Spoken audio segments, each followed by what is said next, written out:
Hi friends, ನಮಸ್ತೆ. ಎಲ್ಲರಿಗೂ ಸವಿರುಚಿ ಚಾನಲ್ಗೆ ಮತ್ತೊಮ್ಮೆ ಸ್ವಾಗತ. ಇವತ್ತಿನ ರೆಸಿಪಿ ಬಂದು ಎಗ್ ಪಾಲಕ್ ಕರಿನ ಮಾಡ್ತಾ ಇದ್ದೀನಿ. ರುಚಿ ಅಂತೂ ತುಂಬಾ ಸೂಪರ್ ಆಗಿರುತ್ತೆ. ಈ ರೆಸ್ಟೋರೆಂಟ್ ಹೋಟೆಲ್ಗಳಲ್ಲಿ ಮಾಡ್ತಾರೆ ನೋಡಿ, ಅದೇ ಟೇಸ್ಟಲ್ಲಿ ತುಂಬಾ ಚೆನ್ನಾಗಿರುತ್ತೆ. ಇದನ್ನು ನೀವು ಚಪಾತಿ, ಪರೋಟ ಅಥವಾ ರೊಟ್ಟಿ ಅಥವಾ ಬಿಸಿ ಅನ್ನಕ್ಕೂ ಕೂಡ ತುಂಬಾ ಚೆನ್ನಾಗಿರುತ್ತೆ. ಖಂಡಿತ ಒಂದ್ಸಲ ಟ್ರೈ ಮಾಡಿ ನೋಡಿ. ಈಗ ಬನ್ನಿ ಎಗ್ ಪಾಲಕ್ ಕರಿನ ಯಾವ ರೀತಿ ಮಾಡ್ಕೊಳ್ಳೋದಂತ ನೋಡ್ಕೊಂಡು ಬರೋಣ. ಮೊದಲು ನಾನಿಲ್ಲಿ 1 ಕಟ್ ಆಗೋಷ್ಟು ಪಾಲಕ್ ಸೊಪ್ಪನ್ನ ಈ ರೀತಿ ಚೆನ್ನಾಗಿ ತೊಳ್ಕೊಂಡು ಒಂದು ಪ್ಲೇಟಲ್ಲಿ ಹಾಕಿ ಇಟ್ಕೊಂಡಿದ್ದೀನಿ. ಈಗ ಮೊದಲು ಪಾಲಕ್ ಸೊಪ್ಪನ್ನ ಸ್ವಲ್ಪ ರುಬ್ಬಿಟ್ಕೊಳ್ಬೇಕಾಗುತ್ತೆ. ಹಾಗಾಗಿ ಒಂದು ಮಿಕ್ಸಿ ಜಾರ್ಗೆ ತೊಳೆದು ಇಟ್ಕೊಂಡಿರೋಂಥ ಪಾಲಕ್ ಸೊಪ್ಪನ್ನ ಕಂಪ್ಲೀಟಾಗಿ ಸೇರಿಸ್ಕೊಳ್ತಾ ಇದ್ದೀನಿ. ಕಂಪ್ಲೀಟಾಗಿ ಪಾಲಕ್ ಸೊಪ್ಪನ್ನ ಸೇರಿಸ್ಕೊಂಡು ರುಬ್ಕೊಳ್ಳೋದಕ್ಕೆ ಎಷ್ಟು ನೀರು ಬೇಕೋ ಸ್ವಲ್ಪ ನೀರನ್ನ ಸೇರಿಸ್ಕೊಂಡು ನೈಸಾಗಿ ರುಬ್ಕೊಂಡು ಸೈಡಲ್ಲಿ ಎತ್ತಿಟ್ಕೊಂಡಿರೋಣ. ಈಗ ಗ್ಯಾಸ್ ಆನ್ ಮಾಡಿ ಒಂದು ಕಡಾಯಿನ ಬಿಸಿ ಇಟ್ಕೊಂಡು ಇದಕ್ಕೆ ಒಂದು 4-5 ಸ್ಪೂನ್ ಆಗೋಷ್ಟು ಎಣ್ಣೆನ ಹಾಕ್ಕೊಳ್ತಾ ಇದ್ದೀನಿ. ಅಂದರೆ ಗ್ರೇವಿ ಅಂದಮೇಲೆ ಸ್ವಲ್ಪ ಎಣ್ಣೆನ ಜಾಸ್ತಿ ಹಾಕ್ಕೊಂಡ್ರೆ ಚೆನ್ನಾಗಿರುತ್ತೆ. ಹಾಗಾಗಿ ಮೊದಲು ಮೊಟ್ಟೆನ ಸ್ವಲ್ಪ ಫ್ರೈ ಮಾಡಿಕೊಂಡು ಎತ್ತಿಟ್ಕೊಳ್ಳೋಣ. ಒಂದು ಅರ್ಧ ಸ್ಪೂನ್ ಆಗೋಷ್ಟು ಅಡುಗೆ ಅರಿಶಿನ ಎಣ್ಣೆಗೆ ಸೇರಿಸ್ಕೊಂಡು ಈ ರೀತಿ ಕಂಪ್ಲೀಟಾಗಿ ಮಿಕ್ಸ್ ಮಾಡಿಕೊಂಡು ಬಿಸಿಯಾಗಿರುವಂಥ ಎಣ್ಣೆಗೆ ನಾನಿಲ್ಲಿ ಬೇಯಿಸಿ ಇಟ್ಕೊಂಡಿರೋಂಥ ಮೊಟ್ಟೆನ ಸೇರಿಸ್ಕೊಳ್ತಾ ಇದ್ದೀನಿ. ಮೊಟ್ಟೆ ಬಂದು ನಾನಿಲ್ಲಿ ಒಂದು 8 ಮೊಟ್ಟೆನ ತೊಗೊಂಡಿದ್ದೀನಿ. ನಿಮಗೆ ಮೊಟ್ಟೆ ಕ್ವಾಂಟಿಟಿ ಎಷ್ಟು ಬೇಕೋ ನೋಡಿಕೊಂಡು ಹೆಚ್ಚು ಕಮ್ಮಿ ಮಾಡ್ಕೊಳ್ಬೋದು. ಈ ರೀತಿ ಕಂಪ್ಲೀಟಾಗಿ 8 ಮೊಟ್ಟೆನ ಸೇರಿಸ್ಕೊಂಡು ಲೋ ಫ್ಲೇಮಲ್ಲೇ ಒಂದು 2 ನಿಮಿಷ ಚೆನ್ನಾಗಿ ಫ್ರೈ ಮಾಡ್ಕೊಳ್ತಾ ಇದ್ದೀನಿ. ಈ ಮೊಟ್ಟೆನ ಫ್ರೈ ಮಾಡ್ಕೊಳ್ಬೇಕಾದ್ರೆ ನೋಡಿಕೊಂಡು ನಿಧಾನಕ್ಕೆ ಮಿಕ್ಸ್ ಮಾಡ್ಕೊಳ್ಬೇಕು. ಮೊಟ್ಟೆ ಎಲ್ಲ ಒಡೆದೋಗೋ ಚಾನ್ಸಸ್ ಇರುತ್ತೆ. ಹಾಗಾಗಿ ಈ ರೀತಿ ಒಂದು 2 ನಿಮಿಷ ಚೆನ್ನಾಗಿ ಮೊಟ್ಟೆನ ಫ್ರೈ ಮಾಡ್ಕೊಳ್ಳೋಣ.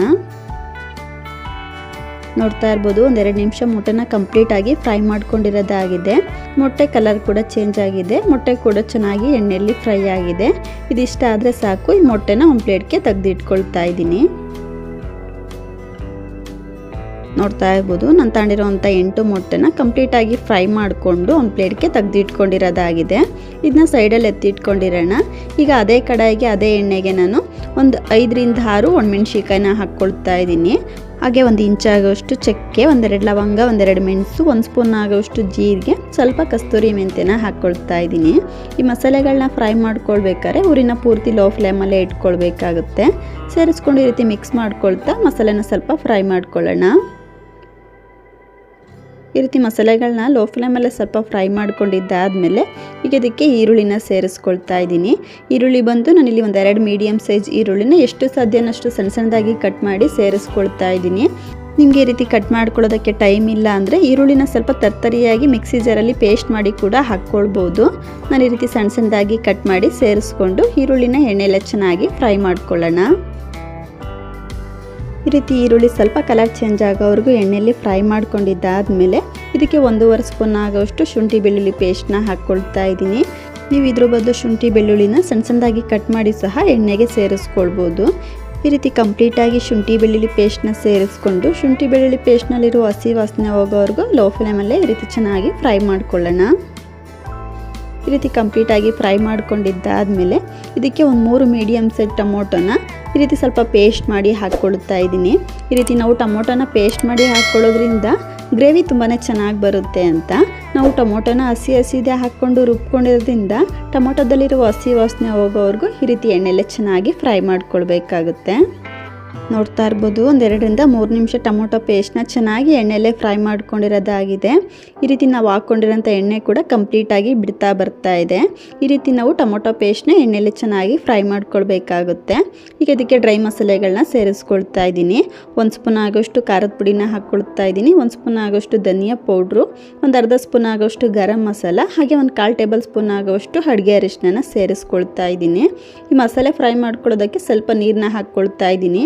ನಾವು ಡ್ರೈ ಮಸಾಲೆಗಳನ್ನ ಹಾಗೆ ಡೈರೆಕ್ಟಾಗಿ ಎಣ್ಣೆಗೆ ಸೇರಿಸಿ ಫ್ರೈ ಮಾಡ್ಕೊಳ್ಳೋದ್ರಿಂದ ಮಸಾಲೆ ಕೆಲವೊಮ್ಮೆ ತಳ ಹತ್ತೋ ಚಾನ್ಸಸ್ ಇರುತ್ತೆ. ಹಾಗಾಗಿ ಈ ರೀತಿ ಸ್ವಲ್ಪ ನೀರನ್ನ ಸೇರಿಸ್ಕೊಂಡು ಮಿಕ್ಸ್ ಮಾಡ್ಕೊಳ್ಳೋದ್ರಿಂದ ಮಸಾಲೆ ಎಣ್ಣೆಯಲ್ಲೇ ಚೆನ್ನಾಗಿ ಫ್ರೈ ಆಗುತ್ತೆ ಅಂತ. ಹಾಗೆ ರುಚಿಗೆ ತಕ್ಕಷ್ಟು ಉಪ್ಪನ್ನ ಸಹ ಸೇರಿಸ್ಕೊಳ್ತಾ ಇದ್ದೀನಿ. ಸೇರಿಸ್ಕೊಂಡು ಈ ಮಸಾಲೆನ ನಾವು ಎಷ್ಟು ಚೆನ್ನಾಗಿ ಎಣ್ಣೆಯಲ್ಲಿ ಫ್ರೈ ಮಾಡ್ಕೊಳ್ತೀವೋ ನಮಗೆ ಎಗ್ ಪಾಲಕ್ ಕರಿ ಅನ್ನೋದು ತುಂಬಾ ಚೆನ್ನಾಗಿ ಬರುತ್ತೆ. ಹಾಗಾಗಿ ಮೇಯ್ನ್ ಇದೇನೆ, ಮಸಾಲೆನ ಎಣ್ಣೆಯಲ್ಲಿ ಚೆನ್ನಾಗಿ ಫ್ರೈ ಮಾಡ್ಕೊಳ್ಬೇಕು.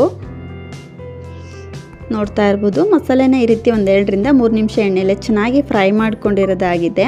ಮಸಾಲೆಯಲ್ಲಿ ಎಣ್ಣೆ ಕೂಡ ಬಿಡ್ತಾ ಬರ್ತಾ ಇದೆ. ನೋಡ್ತಾ ಇರ್ಬೋದು, ಈ ರೀತಿ ಮಸಾಲೆನ ಎಣ್ಣೆಲೆ ಚೆನ್ನಾಗಿ ಫ್ರೈ ಮಾಡ್ಕೊಳ್ಬೇಕು. ಈಗ ಇದಕ್ಕೆ ಆವಾಗಲೇ ರುಬ್ಬಿಟ್ಕೊಂಡಿರೋಂಥ ಪಾಲಕ್ ಸೊಪ್ಪಿನ ಮಿಶ್ರಣನ ಸೇರಿಸ್ಕೊಳ್ತಾ ಇದ್ದೀನಿ. ಈ ರೀತಿ ಕಂಪ್ಲೀಟಾಗಿ ಪಾಲಕ್ ಸೊಪ್ಪಿನ ಮಿಶ್ರಣನ ಸೇರಿಸ್ಕೊಂಡು ನಾವು ಪಾಲಕ್ ಸೊಪ್ಪನ್ನ ಹಸಿದೆ ಹಾಕ್ಕೊಂಡು ರುಬ್ಕೊಂಡಿರೋದ್ರಿಂದ ಪಾಲಕ್ ಸೊಪ್ಪಿನಲ್ಲಿರೋ ಹಸಿ ವಾಸನೆ ಹೋಗೋವರೆಗೂ ಎಣ್ಣೆಲೆ ಚೆನ್ನಾಗಿ ಫ್ರೈ ಮಾಡ್ಕೊಳ್ಬೇಕಾಗುತ್ತೆ. ನೀವು ಈ ಪಾಲಕ್ ಸೊಪ್ಪನ್ನ ಬೇಯಿಸಿ ರುಬ್ಬಿ ಸಹ ಸೇರಿಸ್ಕೊಳ್ಬೋದು. ಬೇಯಿಸಿ ರುಬ್ಬಿ ಸೇರಿಸ್ಕೊಂಡ್ರೆ ತುಂಬ ಹೊತ್ತು ಎಣ್ಣೆಯಲ್ಲಿ ಫ್ರೈ ಮಾಡ್ಕೊಳ್ಳೋ ಅವಶ್ಯಕತೆ ಇಲ್ಲ. ನಾನು ಹಸಿದೆ ಪಾಲಕ್ ಸೊಪ್ಪನ್ನ ರುಬ್ಬಿ ಹಾಕ್ಕೊಂಡಿರೋದ್ರಿಂದ ಒಂದು 5 ನಿಮಿಷ ಎಣ್ಣೆಯಲ್ಲಿ ಚೆನ್ನಾಗಿ ಫ್ರೈ ಮಾಡ್ಕೊಳ್ತಾ ಇದ್ದೀನಿ.